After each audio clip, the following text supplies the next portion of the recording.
with over 700 general items in the game of Minecraft and more being added every version. How many of these can you actually farm in survival? And of those, how many can you farm automatically? And of those, which few can be farmed infinitely automatic? Hello there, Ray here, and welcome to my 10-year obsession over trying to farm up every item in the game of Minecraft. After making thousands of farms and making videos about hundreds of them, I want to take on an impossible challenge, designing a farm for every single item in the game of Minecraft. Let's see where the true limitations lie for automation in Minecraft. Today's challenge, farm up bee nest automatically, no crafting needed. So today's challenge comes from myself. We had a new snapshot coming out where it's possible for bee nests to generate when a tree grows. And in the snapshot review video, I said I wanted to make a farm out of this, and a lot of you guys commented saying you'd love to see me find a way to automatically farm it up. And let's see what we can design. So we're trying to find a way to automate the process of getting beehives. So we have some options. We can either use birch trees to get them to generate on the tree, or we can use oak saplings and oak trees to generate beehives. Now both of them have 5% chance if there is a flower near them within 2 blocks of them. So I think we want to go with birch, because with the oak you have to deal with the taller ones, which can be kind of a hassle, and birch should be more consistent. Alright, so we got some of the hives to spawn on the trees. We want to see if the game will drop them as item if they get blown up by TNT.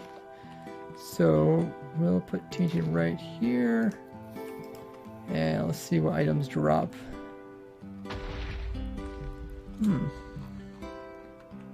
Got some dirt. I don't see any beehive. I'll just put a beehive on the ground and see what happens. So I guess beehives don't drop. So if we can't obtain the item from blowing it up, and we can't push it out of the way using like pistons, then we're going to have to remove it by the player only. So we have to see how we can safely remove the hive without disturbing the bees inside or making the bees that are outside mad at the player. So using a silk touch on a bee nest will not make the bees get angry at the player. Plus you'll also be able to obtain it as an item. And yes, it has some NBT tags, meaning the bees are inside of it. Awesome. So that might be the choice we have to go with. So we just tested it and they will generate at this height. We limited the birch to a certain height, so we know exactly where to have the player trying to harvest the bee nest. So this is kind of the formation we're going to try to go with. We're going to have dirt on 2 sides to prevent the nest from generating on those sides. We're going to also limit the height to only 8, or this will prevent the trees from making a bunch of different sizes, which could also move the nest up and down. So we can get a nest to generate here as well as here, and then we could stand here with our silk touch and be able to break either of these if they generate there. So the next part is to try to automate this. So let's go ahead and remove the tree, and we will first put in a dispenser to automatically bone mill it, because bone milling it will make it faster than if we just let it naturally grow up. And the sapling will be placed in probably by a player, because we can't currently place in saplings using dispensers yet. This will automatically bone mill it, so put the bone mill in there. Okay, so we got the clock in, which will bone mill it. And the tree's gonna be exactly the same every time because we limit how high it's gonna go. We also need to put in the flour. Let's put the flour in right over here. The flour just needs to be kind of close to it, within 2 blocks of it. And let's go ahead and try it out. Close that down. Awesome. The tree now grows up. And right now it's not actually wasting any bone meal, so that's good to go. Let's add in the next part, which is removing the logs. So I rearranged some of the redstone to lower it down a little bit. Let's go ahead and see the tree. The tree grew nice and big, so then we can push this lever, and that will turn off the clock and lift the center of the tree up higher. That way it's not at the same level as the redstone, because we don't want that to blow up. And let's go ahead and put in our TNT right here and see if we can destroy this. Put it right there. So also destroyed this block. So I think what we should do is bring that block back down. But other than that, it pretty much removed the entire tree, which is awesome. It might do a little bit of damage to the player, but we'll take care of that in the next bit. I've used explosions to remove a lot of trees and a lot of my different designs. So that was pretty close, but I think we accidentally destroyed our little piece above as well, which is supposed to prevent the tree from getting too tall. So that tree was actually much too tall. So let's put in that piece again, but let's put in obsidian so it doesn't get destroyed. So we've been testing with just removing the bottom logs and putting in the sapling and then growing it. It don't seem like it will generate a hive, but if we remove not only the bottom one to put in a new sapling, but also one above it, which normally has the hive generated on it, then we found out that we can sometimes get the hive to come in. So it looks like this block also has to generate in order for the hive to generate. So all we have to do is remove these 2 logs in order to plant another tree. And we're thinking about putting in a double piston extender so we can make 2 air clearance here. It'll also give us more room to work with our TNT above it. So X-Ray helped us with the double piston extender. So now we'll push it up 2 blocks, which is good. It gives us plenty of room to get a new beehive. So let's go ahead and test it out. You can see how it works. Very nice. Brings the dirt block down again. This will also give us enough room so we can put TNT in right here without having to worry about blowing up anything down below that we put there. So if we put TNT right here. Yeah, awesome. So we keep the dirt, we keep our observers, we keep our flowers, and we also get some saplings back. So let's put in the TNT duper up above. So we added in a TNT duper up above. We put it kind of to the side so that it would land on top of this leaf block right here. And it's also on the opposite side of some of our more vulnerable blocks like this comparator and well as this flower here. They can blow up. And let's go ahead and give it a try. So put a sapling in, bone mill it, pushes it upwards. So if we activate the TNT, drops right there and it blows up the majority of the tree. Awesome. Cheater Codes looked into the Minecraft code and he noticed that beehives will actually not generate on the north side of a tree.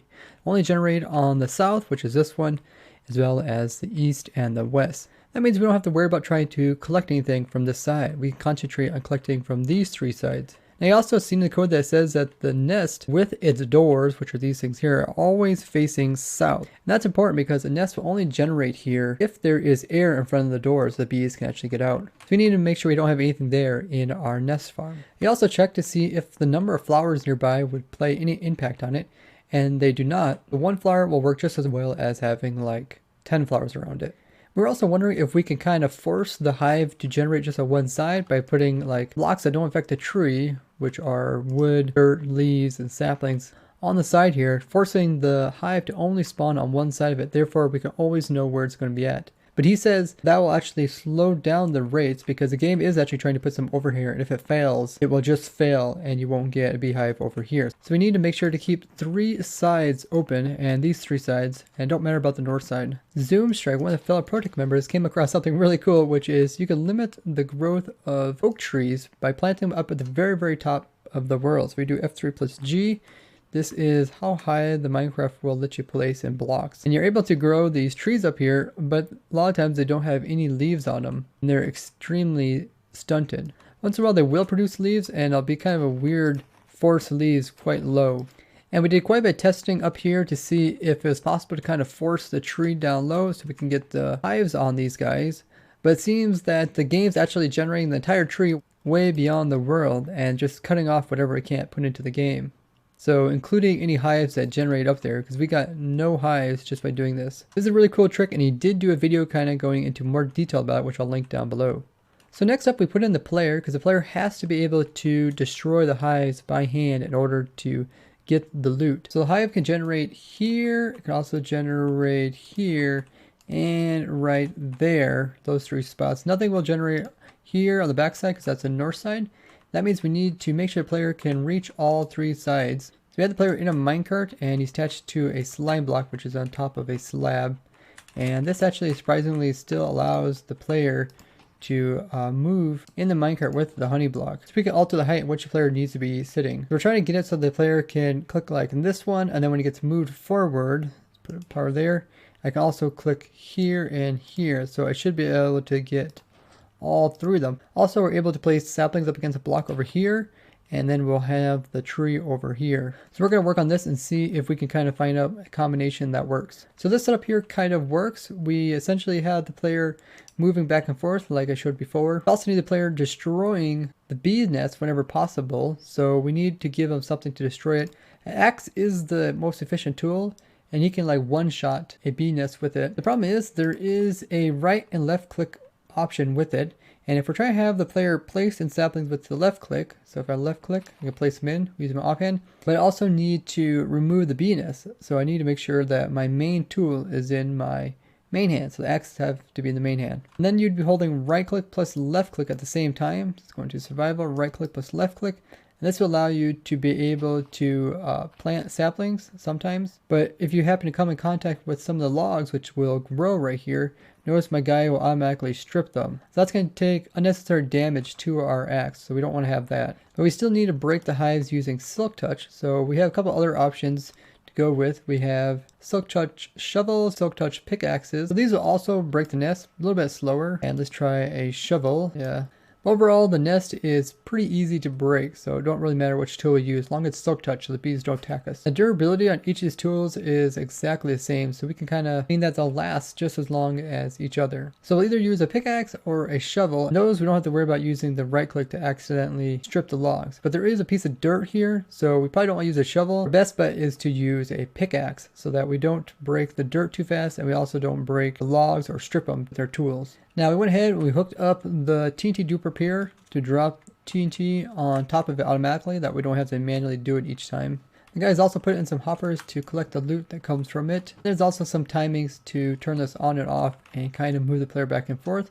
Let's go ahead and give it a try, and I'll show you guys a problem that we ran into. So the next problem is a common one that I've shown you guys in the past, which has to do with when you ever use a system where you're doing right clicking and left clicking. If you've seen my 100% efficient netherwork farm, we had to come up with a very unique way to make it so that the player could right click as well as left click consistently whenever being introduced to a new block. So the reason for this is when you have right click button held down and left, the game has to kind of decide what to do. So when I point at the stair, is the game going to decide to either break the stair using a pickaxe, or is it going to decide to place a sapling on the side of it? And notice when we come in contact with the stair, it can change. So one time my guy can be breaking it. So sometimes you end up placing a sapling and sometimes your guy will just decide to break the stair. And it kind of just depends on the cooldown of your clicking. So when players right clicking, the game checks every 4 game ticks to see if he can place down something. So there's time between those checks that when you come in contact with the block, it's going to decide to use the other click, which is the breaking one. So it's kind of iffy, and the way we kind of overcome this is by having a piston that moves the block in and out of the player's view. This is to reset which click is being used. I go ahead and turn this on. So there is the lever, and if we turn this on, we hop and do this. If I hold right as well as left click and I move towards the stair, you can see that even if I don't actually plant this up the first time, the next time it will. So there we go, we got a beehive. We gotta make sure we get aimed correctly so that when the player is brought backwards, I'm actually aiming at the beehive and I can break it. So now with that problem overcome, we should be able to move on to any other problems that we come across. One is that the player is kind of close to the TNT, so you could take a little bit of damage. The guy's built some beacons over here. We got resistance 2 as well as regeneration. Because the player is breaking the nest, it means that over time he will take hunger. And once the hunger is depleted, the player will eventually start taking damage. So I think we got all the components that we need to make this farm automatic. So let's go ahead, I'll put this into my new testing world and I'll kind of clean up some of the redstone, make it more presentable. So I went ahead and brought it over here into my single player world, and I went ahead and compacted it and made it look a little bit nicer as well. Also put in an item filter so we can filter the birch saplings away from everything else. The hoppers up here are picking up all the items. Then they go across this hopper here, which can pull out all the birch, sort them out, and that will pipe around over here and into this dropper, which gets powered once every cycle, and it will drop out a sapling right underneath of this slab. The player is close enough to pick it up. And the rest of the loot that isn't birch will go into this chest. You can see I tested it a little bit. You get the birch logs as well as some sticks that come from the leaves when they break. And you also get bees' nests, and they all have bees inside them as well. Also have an on and off switch right here. So you would go in this minecart right here, then you can flick this off. This will turn the farm on. And the pickaxe has Silk Touch so that the bees will not get aggressive towards you when you break the hive. And unbreaking will make it last longer. You can also put mending on it if you want to repair it. Or you can hook up like an XP farm to this as well so you can repair it as you are using it. Then we got the birch saplings in the offhand. Then you kind of aim in this direction, you hold down right click as well as left click, and then you just kind of go AFK. After the sapling's planted, we got the dispenser, it's automatically bone milling it. As soon as the tree grows, it automatically pushes it up 2 times. Then the TNT up above will blow the majority of the tree up, giving us those saplings as well as we get the logs and the sticks. So if I place a tree right here, you can kind of watch how the redstone works. Redstone comes over here, activates this sand tower, which comes over here, put a block between this cake as well as this comparator. This will read a signal which will power this over here, bring off this torch, which will pull back this TNT duper, allowing the TNT to be duplicated and dropped downwards onto the tree. And see how it works. Works pretty fast. And there goes the TNT. Blows up enough of the leaves so that we get enough saplings back. That way we don't have to worry about running out of saplings. Also, I put in a couple extra hopper minecarts to help pick up stuff. So this hopper minecart that's right on top of this dispenser can actually pick up items that land on top of it. So if I press F3 plus B, you can see a little bit of the edge is over top of this hopper here. That's enough to deposit any items that it picks up on top of this dispenser into this hopper over here. So if I just go ahead and drop in some saplings, they're actually getting picked up by this hopper minecart and being put into the system over here. It's also very useful because the player will be standing and breaking bee nests, which will drop on top of it as well. So that will pick them up and put them over into our storage chest. I also put a hopper minecart over here, which is sitting on top of the comparator. There's a comparator right here. So any nests that end up on this side will also be put into the system. Of course, to make the whole thing work, we have our one flower nearby. So when he's over on this side, he's able to break this one, and then when he's pushed forward, he's able to break this one and this one. And we have some redstone in the back, which kind of keeps the player in either location for enough time so he can use his pickaxe to break it. The player is also riding in a minecart, which is inside of a composter. You can do this by pushing the composter into the minecart, or you could do the same method as like we did with this. The way you get the hopper minecart into there is by actually having a curved rail pointing into an immovable block. So something like a hopper, which normally you can't move, you can always use a trick. Or if you curve a rail, you can push blocks into something. So before you put in the hopper, you first make a curved rail, then you can put in your immovable block. In our case, it is a dispenser, and then you can push your minecart into it, or your hopper minecart. Either one will work, and that's how you can get inside of immovable blocks. It's a very useful trick when trying to pick up a lot of items around the area. The reason why we have minecart inside of the composter is because sometimes the bees will come out of the hive and kind of try to push the player around. This way they can't really get to the minecart to push it. There's also some clocks down here to turn off the dispenser. So notice how the dispenser isn't dispensing anything until the tree is removed. This is because since it takes a while for the TNT to explode, we need to make sure that another tree doesn't try to get grown up in that time. So we turn off the dispenser. That way if the player would happen to place in another sapling, we don't have the tree growing. Otherwise the machine won't be able to push because the last tree hasn't been removed. And that's why we have a double piston extender, because from our testing it seems that hives will only generate if the log has been removed. Even though cheater code checked in the code and you can't really confirm this. We also turn off this little clock over here when the tree is grown, just so there's less things going on. See, it's turned off for a little while, and then it turns back on and ready to use again. So a couple of things just to help with that. This little delay here goes to the player moving back and forth, and this little delay goes to just turning off the dispenser. So there's not too much redstone to this. There's a little bit of redstone that goes to the double piston extender that Xrata made, and then a little bit of redstone going upwards, just a sand pillar, and not too much up here. Besides the duper, we do got some blocks to kind of align the TNT. That way it doesn't end up going on top of like this obsidian or end up getting too far off track. We want to make sure that it lands on pretty much the same leaf block. Might land right about here. This will remove the majority of the tree.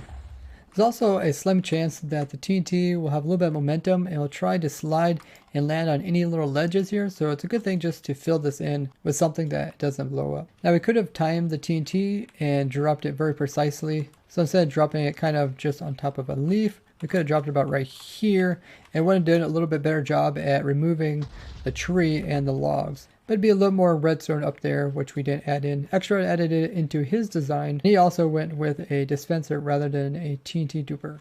Now let's go ahead and give this thing a try, and let's see if we can watch some beehives generate from the trees and also catch it on camera. We had quite a few of them occur while testing this, and it's a 5% chance about 1 in 20 trees should occur. And since we have it open on 3 different sides, we should have the largest chance of getting bee nests to generate. Oh, we got a bee nest. So you kind of see how it works.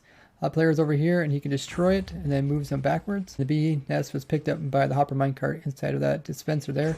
It's pretty awesome. It's only about 5 trees or so and we got it. Very cool. And the same thing will happen if the bee nest is in front of us as well as to our right hand side. Player has enough time in each of those locations to destroy it using his pickaxe. So we went ahead and put in a regeneration beacon, which will compensate the player for any hearts that he's lost. We also put in a resistance 2 beacon because on hard difficulty the TNT does quite a bit of damage, and by having this effect you're actually dealt 0 damage. This is important, that way you can continue the process, not worry about having to die over time. Normal or easy difficulty you probably don't have to worry about this. And it's possible you can also compensate by putting in some armor. We did try with haste, and even with haste 1 your player will actually break the dirt block which comes in his face. So at a certain point around here you'll see the dirt block kind of comes up here. If you have haste there is a chance that you'll break that block. Oh, we just got a beehive right in front of our face. You guys can see how that got harvested. Pretty simple and straightforward. Now there's a chance that the bee will try to come out and be kind of in your face, and then the bee will kind of be flying around. If you wanted to try to avoid bees coming out altogether, you can run this farm at night where the bees don't come out, or you can choose to use an axe so that you instantly mine up the bee nest before they're even able to come out. But you will take that little bit of extra damage to your axe every time you're stripping the logs from the birch tree. Bees also might try to bump that minecart right there, so if you want to you can put it down inside of the block so they're unable to really get to it. Also the bees will eventually take damage from TNT and die if they hang around here. I have to say that is a success. We did complete the challenge. We were able to farm up bee nests automatically while being AFK. That was a really fun challenge, and I really enjoyed designing this with you guys during the snapshot stream. If you guys like to take part in these challenges in the future, be sure to follow me on Twitch as well as Twitter and turn on your notifications here on YouTube. And join the ProtoTech community Discord, which is a Discord voice chat which will be in when the stream starts. And I really look forward to taking on some more cool challenges in the game of Minecraft. So if you guys have any ideas, please tell me down in the comments. And if you guys like to take a better look at this, I will provide the world download in the description. And I hope you guys really enjoyed this video. If you guys did, make sure to drop a like as well as share it with others so they can implement this cool automation into their very own world. And I'd like to thank you guys for watching. I'll see you guys next time. Bye-bye.